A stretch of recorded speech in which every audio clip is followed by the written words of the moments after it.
The most potent medicine in your house is literally sitting in your cabinet and costs you next to nothing. It combats fatigue, inflammation, stress, and even cancer. Right here, you are looking at a drastic improvement in lung cancer simply by including baking soda in the water of animals. Hard to believe, but it's true.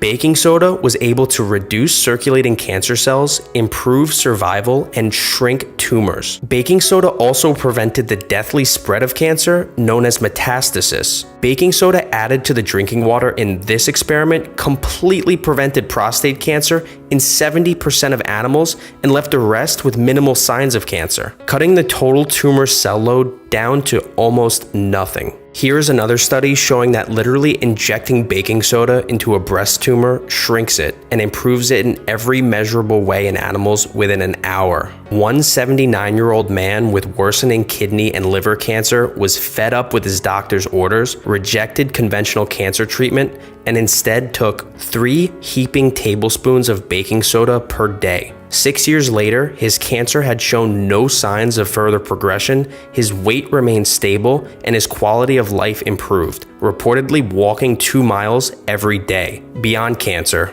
baking soda improves insulin resistance, the lack of glucose metabolism in diabetes that leads to high blood sugar. Many people report increased energy levels and resistance to fatigue when taking it, likely due to baking soda's ability to improve metabolism. We'll get to specific dosing quantities of baking soda for these benefits a bit later. It's even used in hospital settings to help treat brain fog, that feeling of tiredness and lack of mental clarity that so many deal with. In fact, baking soda improves energy metabolism so much that it's literally classified as a performance-enhancing drug. No kidding, in horse racing, baking soda increases power output, delays fatigue, decreases soreness, and improves stamina. The practice of giving baking soda to horses, otherwise known as milkshaking, is literally banned in racing competitions because it's considered unfair. These findings have been routinely shown in humans as well, with hefty doses of baking soda spread throughout the day, improving strength, endurance, and explosiveness. Baking soda's prowess doesn't stop there. It rapidly reduces inflammation, with researchers stating that it's potentially a really safe way to treat inflammatory disease, especially for autoimmune conditions like arthritis. Just 1/3 of a teaspoon of baking soda shifted the immune profile, transforming immune cells from inflammation-promoting to regulatory and anti-inflammatory within hours. The scientists claim that baking soda's ability to reduce inflammation was critical to a broad range of diseases, including chronic kidney disease, cardiovascular disease, atherosclerosis, irritable bowel syndrome, type 2 diabetes, and neurodegenerative diseases. Meanwhile, baking soda's ability to calm excess immune activation was said to be relevant in conditions like allergy, asthma, multiple sclerosis, diabetes, and hypertension. Baking soda is also a potent stress reducer, showing the capability to lower stress hormones like cortisol. Many report sleeping better when taking baking soda, possibly due to this calming anti-stress effect. Going one step further, baking soda baths have recently been shown to be an absolute godsend for sleep. The bath increased sleep efficiency, reduced the time to fall asleep, reduced waking during sleep, increased total sleep time, and reduced markers of stress. Carbon dioxide, which we produce when ingesting baking soda, has potent anti-stress effects of its own. For instance, anxiety is the result of low oxygen, which causes hyperventilation, high adrenaline, and low blood CO2. But CO2 supplied back can lower the stress response by aiding in oxygen transport. This is why people breathe into a bag when they have panic attacks. The carbon dioxide that is rebreathed rapidly lowers stress, but you can get a similar effect just by taking baking soda. Baking soda even bolsters antioxidant defenses, as it was able to increase glutathione status, our body's master anti-cancer detoxifying antioxidant compound. Baking soda is an excellent way to aid in detoxification, as it was even used in treatment in many drug poisonings. Even the American Academy of Clinical Toxicology and the European Association of Poison Centers and Clinical Toxicologists put out a position statement recommending the use of baking soda for poisonings, as it increases their excretion. Baking soda can also help your digestion, as many people report a gentle laxative effect of around 1 teaspoon of baking soda in warm water. Baking soda has been shown to increase stomach acid production in the long term, and this acid is vital for killing bacteria and breaking down food, 2 major pluses for your digestion. Baking soda is an awesome tool for dental health as well, preserving the enamel from being degraded and having a whitening effect. It even kills bacteria that cause gingivitis, cavities, and dental plaque. But how is baking soda able to work in so many different ways? Baking soda is also known by its chemical name, sodium bicarbonate. Bicarbonate is the body's primary compound used to balance the levels of acidity or pH of cells and the fluids that surround them. How acidic the various components of the body are is a primary determinant of how it functions. The pH regulates everything down to the molecular and chemical level.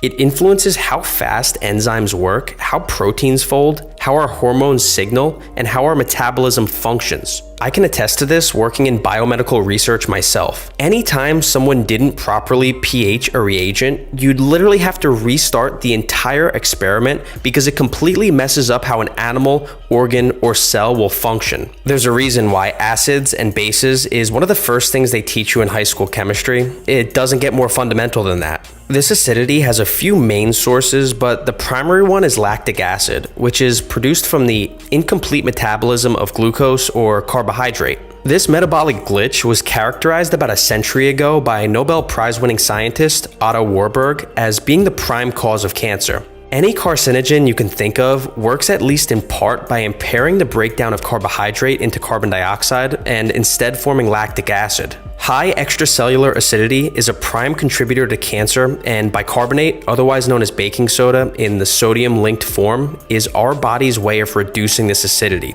It is our physiological buffer. Acidity increases the spread of cancer throughout the body, suppresses immunity yet drives inflammation, and promotes aggressive types of cancer. This has been shown time and time again. Reducing acidity is responsible for cancer survival, while increasing acidity predicts cancer spread and tumor recurrence. The tumor extracellular environment being highly acidic is not some fringe idea either.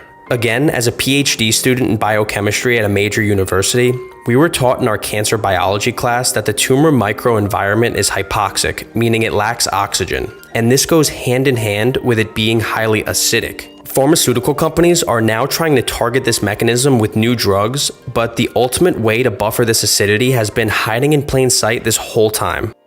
Another source of excess acidity is actually in the gut, as many gut bacteria normally produce acids, but this can get out of hand quickly, as it does in so many people with digestive issues. This extracellular acidity directly impairs your metabolism, which not only makes you feel more stressed and tired, but also is at the core of your disease risk. Acidity alone induces insulin resistance, the lack of glucose uptake into cells in diabetes that leads to high blood sugar. One of the reasons this happens is that acidity poisons our mitochondria, the cell compartments that break down sugar into energy. Otto Warburg himself had stated that the only thing necessary to cause cancer was to injure the mitochondrial energy production process. He stated one way to go about this would be to reduce oxygen delivery to cells. This is actually a process regulated by carbon dioxide, which displaces oxygen from our oxygen-carrying red blood cells so it can be used in the mitochondria to burn carbohydrate. Once again, baking soda has you covered, having shown the ability to raise our levels of carbon dioxide.